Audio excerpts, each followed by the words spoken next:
हाय, कैसे हो आप लोग। स्वागत करती हूँ मैं आप सबका मेरे इस चैनल पे जो है एक वॉइस ओवर बेस्ड चैनल और जिसका नाम है वॉइला, वॉइस ऑफ ईला अनंत आचार्य। वैसे तो मैं एक लाइफ कोच हूँ, एक होपोनोपोनो प्रैक्टिशनर हूँ और मेरी दो चैनल्स हैं। एक परिवर्तन एंजल बिहेवियर हिंदी में, एक सांग्रेला with Ila Anant Acharya English में। वो दोनों चैनल पे मैं लॉ ऑफ अट्रैक्शन और होपोनोपोनो प्रेयर के बारे में आपके साथ शेयर करती हूँ। और ये चैनल है बेसिकली एक ओपन चैनल जिस पे इस साल मैंने शुरू किया है कि मैं अपनी मन की बात आपके साथ शेयर करूँ और वो भी कोई भी लैंग्वेज में हो सकती है। इसमें लैंग्वेज का कोई बैरियर नहीं डाला है मैंने, और एक पर्टिकुलर टॉपिक को भी फोकस नहीं किया जैसे लॉ ऑफ अट्रैक्शन या होपोनोपोनो प्रेयर। इसके अलावा मुझे जो भी पता है, इसके अलावा मुझे जो भी मेरे एक्सपीरियंस है, मेरे मैनिफेस्टेशंस है, वो सब आपके साथ शेयर करना चाहूँगी। तो अगर आप नए हैं इस चैनल पे तो मेरे पिछले 2-3 वीडियोस को देखें तो आपको और ज़्यादा आइडिया आ जाएगा। सुने एक्चुअली तो आपको और ज़्यादा आइडिया आ जाएगा कि ये चैनल पे आप क्या क्या आपको मिल सकता है आगे। और नए हैं तो मेरे चैनल को ये वीडियोस को अच्छे से सुनने के बाद अगर आपको पसंद आता है तो उसको सब्सक्राइब करना और शेयर करना और बेल नोटिफिकेशन को भी प्रेस कर देना। एनीवे, चलो तो आज एक छोटी सी कहानी, और ये कहानी एक्चुअली मैंने अपने बेटे को बहुत बार सुनाई, उसको बहुत पसंद है ये स्टोरी। और ये स्टोरी बहुत ऐसा नहीं है कि नई स्टोरी है, मतलब ये स्टोरी आपने कहीं ना कहीं अलग अलग फॉर्म में सुनी होगी, लेकिन ये मेरी one of the favourite story है। तो मैं सोच रही हूँ कि आपके साथ शेयर करूँ। अगर आपने नहीं सुनी है तो आपके लिए फ़ायदा हो जाएगा, अगर सुनी है तो एक रिवाइंड हो जाएगा, एक रिकैप हो जाएगा। एनीवे, सो एक राजा होता है, उसका बहुत बड़ा किंगडम है, उसमें बहुत सारी फैसिलिटीज़ है एज़ यूजुअल, जैसे राजा रजवाड़ाओं के पास होती है। बहुत सारा पैसा, बहुत सारा फैसिलिटी, बहुत सारे पैसे, और उनका एक बेटा प्रिंस चार्मिंग। और जैसे नॉर्मली क्या होता है कि राजा का बेटा है तो उसके पास ऑलरेडी सब कुछ है, तो अभी वो यूजुअल जो उनको सीखना रहता है उनका, तो वो तो उसके पास है थोड़ी बहुत नॉलेज। लेकिन जैसे राजा का बेटा एक बार ऐसे ही घूम रहा होता है अपने किंगडम में, और उसको एक शेपर्ड की बेटी, यानी जो गाय बकरे चराते हैं, उनकी बेटी बहुत खूबसूरत होती है और वो राजा के बेटे को वो बहुत पसंद आ जाती है और वो चाहता है उसके साथ शादी करने के लिए।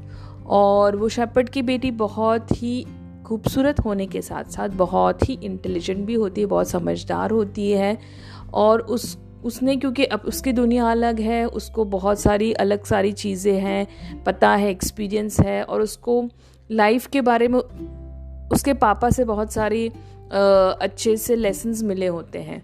तो जैसे राजा के बेटे को उस शेपर्ड की बेटी से शादी करनी है तो उसने अपने पापा को बताया, यानी किंग को। और किंग ओपन माइंडेड थे, एडवांस्ड किस्म के बंदे थे, तो उन्होंने बोला ठीक है, अगर आपको पसंद है तो हम जाके बात करते हैं। तो दे वेंट, और ऑब्वियस ये था कि भाई राजा के बेटे के साथ कौन शादी करने के लिए मना करेगा, है ना। क्या दिक्कत हो सकती है, कोई भी लड़की को तो अच्छा ही है ना कि भाई हमको रानी बनने का मौका मिलेगा और हमारा फ्यूचर सेट है जो नॉर्मल हमको चाहिए as a girl, you know. But फिर जब ये आते हैं राजा के बेटे या वो अब रिश्ता लेके ये शेपर्ड के घर पे, तो शेपर्ड तो खुश हो जाता है कि हाँ बहुत अच्छा, मेरी बेटी का घर अच्छे से बस जाएगा। लेकिन बेटी क्योंकि समझदार होती है, क्योंकि उसका अपना भी कुछ लाइफ का एक एम है, तो उसने बोला कि भाई ये राजा का बेटा करता क्या है, उसको क्या है उसका जॉब, या क्या उसमें कोई स्किल है, या क्या उसको कुछ क्या आता है। तो फिर राजा के बेटा मतलब बोलते हैं कि वो राजा का बेटा, उसको सब कुछ आता है और वो उसको काम करने की कोई ज़रूरत नहीं है। सो एट दैट टाइम वो शेपर्ड की बेटी बोलती है कि नहीं नहीं, ऐसा नहीं, मैं शादी एक ही शर्त पे करूँगी कि राजा के बेटे को कोई अच्छी सी स्किल उसको जो भी पसंद हो या जो भी उनको आता हो वो सीखनी पड़ेगी, और उसके बाद ही मैं उनसे शादी करूँगी। ऐसा नहीं कि वो राजा के बेटे हैं या आपके बेसिस पे उनका अपना क्या है, उनका अपना अस्तित्व क्या है, उनको लोग किस तरह से पहचानेंगे राजा के बेटे को, वो इम्पॉर्टेंट होता है। तो फिर राजा का बेटा क्योंकि बहुत पसंद करने लगा था शेपर्ड की बेटी को, तो उसने वो शर्त मान ली और उसने 2, 3, 4, 5, 6 महीने में एक स्किल डेवलप की। अभी अगर उसने अच्छे से स्किल को वो सीख लिया और वो उसमें एकदम एक्सपर्ट भी बन गया, तो फिर राजा की बेटी मान गई, और शेपर्ड की बेटी मान गई और दोनों ने शादी कर ली। अब शादी अच्छे से चल रही थी, 2-3 साल निकल गए, लेकिन क्योंकि वो राजा के बेटे हैं और किंगडम्स के बीच में लड़ाइयाँ होती रहती हैं या कुछ भी डिस्प्यूट होते रहते हैं, तो एक बार ऐसा हुआ कि वो राजा के बेटे को किडनैप कर लिया गया, है ना। तो किडनैप करके कुछ पैसे वैसे मांगे गए या कुछ कहा गया। तो फिर यहाँ वो शेपर्ड की बेटी जब अभी वो वहाँ पे रानी है, मतलब वो प्रिंस की वाइफ है वहाँ, तो उनके महल में जब वो किडनैपर्स का पैगाम आया कि भाई हमारे पास आपके हस्बैंड हैं और आपको इतना इतना पैसा देना होगा हमको, और ये वगैरह उन्होंने जो भी डिमांड रखी, तो फिर क्योंकि ये स्मार्ट थी तो उसने कहा ठीक है, हम आपकी सारी डिमांड मतलब मान लेंगे, लेकिन आप हमें प्रूफ दो कि मेरे हस्बैंड आपके पास है, मतलब यहाँ के राजकुमार जो मेरे हस्बैंड है वो आपके पास है। तो फिर वो जाते हैं और फिर बोलते हैं कि प्रूफ के लिए क्या लेके जाए। तो फिर जो राजा का बेटा जिसने एक स्किल सीखी थी, मतलब वो उसने सीखा था जूट के बैग पे कुछ सिंबॉलिकली कुछ लिखना या एम्ब्रॉयडरी करना, जो वैसे हम देखें तो वो डिज़ाइन लगता है, लेकिन वो कुछ लैंग्वेज में लिखा होता है कि जो वो मतलब वहाँ के लोग पढ़ सकते हैं। तो मतलब उसकी वाइफ को भी पता है कि ये क्या है पढ़ना। तो उसने फिर एक थोड़ा सा टाइम निकाल के वो कुछ जूट पे उसने कुछ डिज़ाइन पैटर्न बनाया और उसने बोला कि ये मेरी वाइफ को दे देना, तो उसको पता चल जाए कि हाँ उनका ही मतलब उसके ही हस्बैंड है जो आपके पास है। तो फिर वो चीज़ वो वो स्किल जो उनको आती थी, वो डिज़ाइन एम्ब्रॉयडरी जो भी है पैटर्न में, वो उनको लिखे दे देते हैं। किनको? वो वाइफ को, ठीक है ना, जो अभी वो शेपर्ड की बेटी उनकी वाइफ है। तो उसके बाद ठीक है, फिर वो बोलते हैं कि ठीक है हम पैसे भिजवा देंगे, आप जाओ।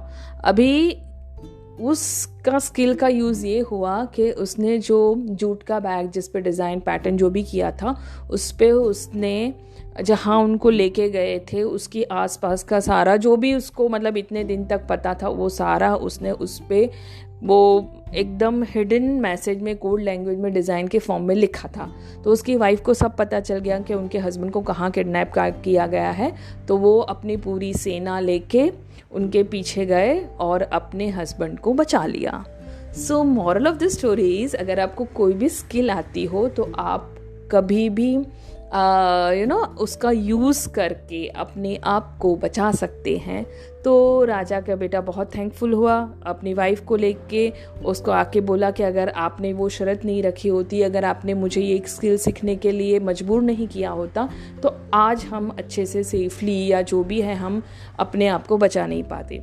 तो हम हर किसी को एक छोटे से कोई भी स्किल आनी चाहिए जो आपको पसंद है, करते रहो। उससे बहुत सारे फ़ायदे होते हैं, आपका स्ट्रेस रिलीफ भी होता है, आपको अच्छा भी लगता है, और आपको अगर वो स्किल बहुत अच्छी है तो आप उससे पैसे भी कमा सकते हैं। सो कैसी लगी ये स्टोरी ज़रूर शेयर करना। आपने बहुत सुनी होगी, और अगर सुनी हो तो अलग फॉर्म में हो तो मेरे साथ ज़रूर से शेयर करना। और इस चैनल को पसंद करते हो तो लाइक करना, शेयर करना, सब्सक्राइब करना, बेल नोटिफिकेशन को प्रेस करना। और thank you so much, bye bye.